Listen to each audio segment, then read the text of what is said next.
Well, hello, Stacey Murphy here. So grateful for gardens this week. All of the deliciousness that they bring into our life, the diversity they bring into our life.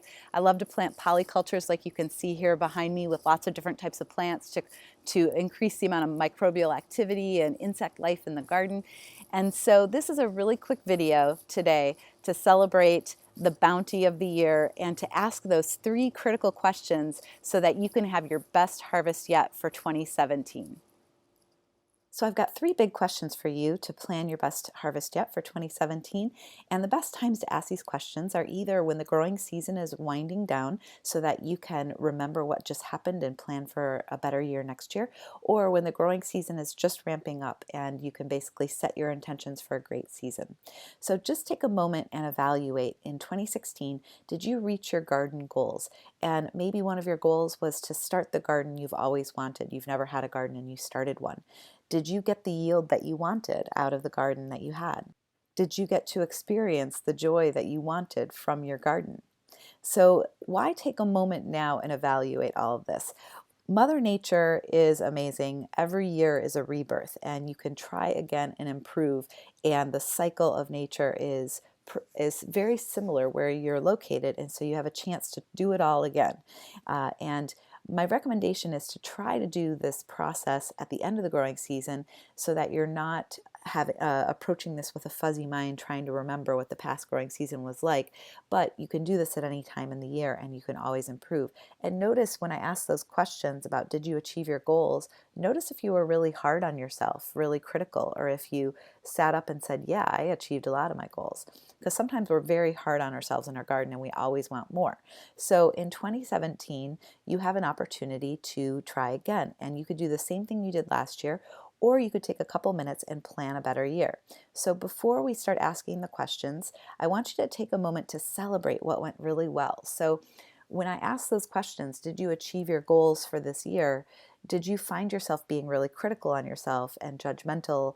And if so, it's really important to make a list of all the things that you're grateful for that did come out of your garden right now, because what we're about to do is to get a little bit critical and understand how we could improve. And the first step to that is to really celebrate. So make a list, make a long list. What brought you joy this year and what went really well? So that's your first step, because you don't want to mess that stuff up in the process of trying to improve other things. You want to keep the things that went really well. So go ahead and make that list now. And then the next step is that if you tracked your 2016 harvest in a log, observe what your trends are. This is really valuable data before you start asking these questions. So for instance, when I look at my data, what I'll notice is that I have the kale and collards, which are a couple items down in the list, and I usually grow about the same number of kale and collards. I usually grow 10 plants of each. And what I notice is that I got almost double the yield from my collards than I did from my kale, and I grow a variety called Champion. So that means that I'm getting more from my collard plants than I'm getting from my kale. So I have to make a decision about the future year. Do I love my kale plants, and do I want to put more in the ground in order to increase that yield and less collard, or do I like the fact that I'm getting more out of my collard plants and I want to put more of those in the ground so that I can grow more weight in vegetables? So you can start to make goals from your trends. So your garden harvest trends are very important in this process. You may not have this data, and that's okay. So the three questions that I'm about to ask you are for people who might not have a harvest log like this. All right, so here's the three questions to plan for your best harvest in 2017. Number one, which crops exceeded your expectations? And your expectation might have been, how much yield or how much joy that you might have received from this crop, or it could be something else. And so in my case, my first year growing, I was not excited about growing tomatillos. Somebody gave me a couple plants and said that they really wanted them in the ground because they wanted that harvest. And I was like, oh man, they're going to take up space. I'm not so excited about it.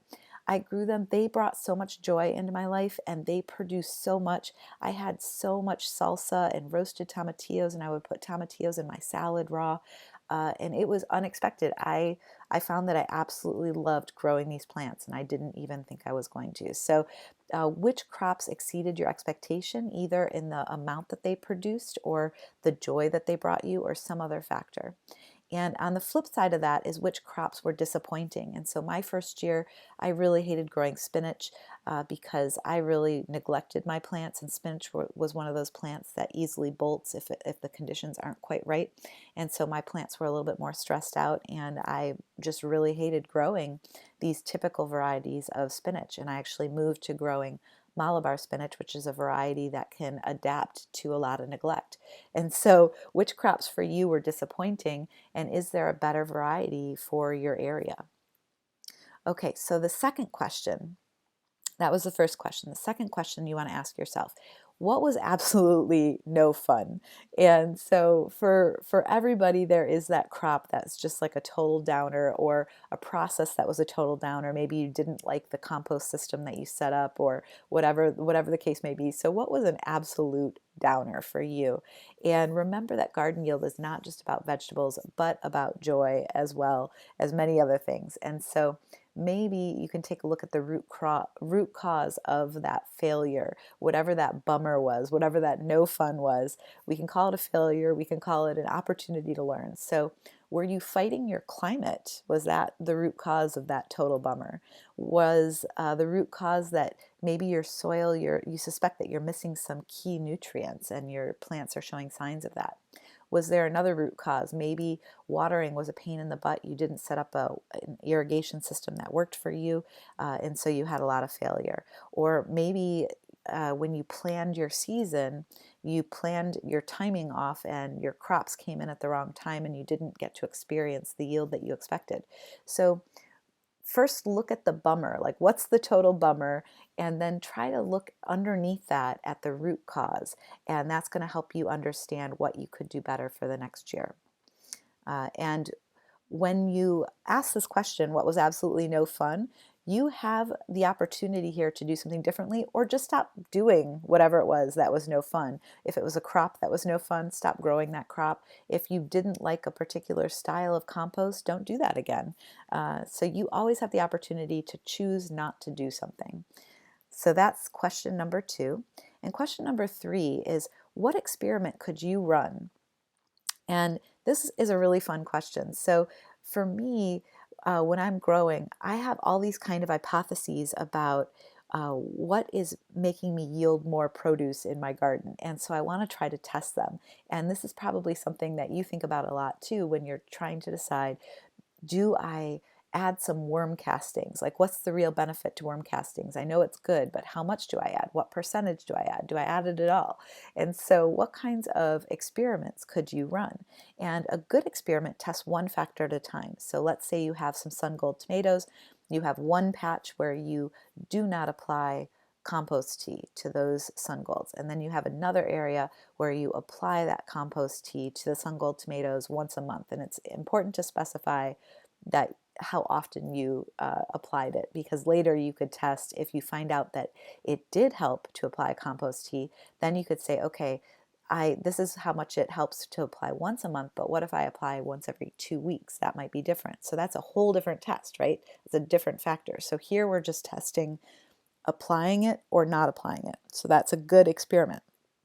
An inconclusive experiment tests too many factors at once. So let's say you have some green zebra tomatoes and you don't apply compost tea, and then you have sun gold tomatoes and you apply compost tea once a month, and then you compare the yields of these two different plants. It's an inconclusive test because the green zebra is a different variety than the sun gold, and they may react differently to the compost tea. There may be other factors where one plant in general produces more than the other. So you can't decide if the compost tea has done anything for the plant or not, because you don't have a control group, right? So only test one factor at a time. So what you want to do is figure out your burning question, the one thing you've been dying to know the answer to, and design your A/B comparison with just one variable that's different between the two tests. So you could try different varieties. Does a green zebra or a sun gold tomato yield more fruit, right? Or you could say, I'm going to apply a particular soil amendment or compost tea or something like that two different areas, what's the difference in the yield? Maybe it's the amount of water, how little water can I go down to and still get the yield that I want versus another control group where I water every day. And then maybe you do plant spacings. Can I get more or less yield if I plant my chard 6 inches apart versus 8 inches apart? Maybe plant timing. If I put my crop in the ground 2 weeks sooner, do I avoid a certain pest or disease because it's not available to the plant? So you can try all of these different things in order to do your A/B comparison. And keep in mind that sample size matters for tests. And so sometimes it's hard to get a definitive answer with just a few plants in a small garden. So farmers do this with large rows, with 50-foot rows, and they'll do a test where it's 25 feet of one thing and 25 feet of another. So for us with small gardens, we may need to use smaller sample sizes. And so keep in mind that it's not always definitive, right? But it's definitely worth trying. So what I want to know from you is, what questions are you asking about your garden in order to help you think about your best harvest for 2017? And what kind of tests will you run in the coming year? And please post those comments and those questions in the video below. I love seeing what other people are trying and testing. And what you want to make sure you do is capture all of your observations for future reference in one place. And this is something that I do yearly. I spend a couple hours, I notice trends in my garden, I celebrate the bounty, and then I set up experiments for the following year so that I'm all ready to start planning my new crop plan for the next year. All right, I hope that helps, and I'm looking forward to reading your comments below.